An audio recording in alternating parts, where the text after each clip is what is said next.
Welcome to our tutorial on refining Chatgpt responses using follow-up prompts.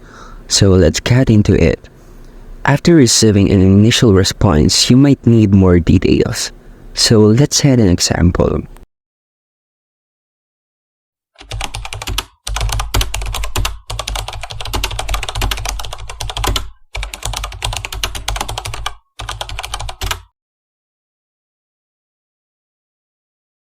So there you have it. You can use follow-up prompts to guide the conversation. For example, if the answer was too general, we can ask,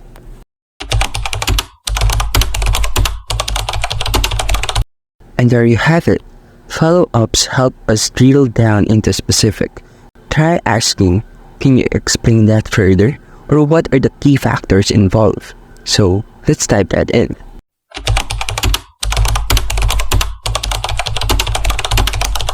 And as you can see here, that's how you refine responses with follow-up prompts. Thank you for listening.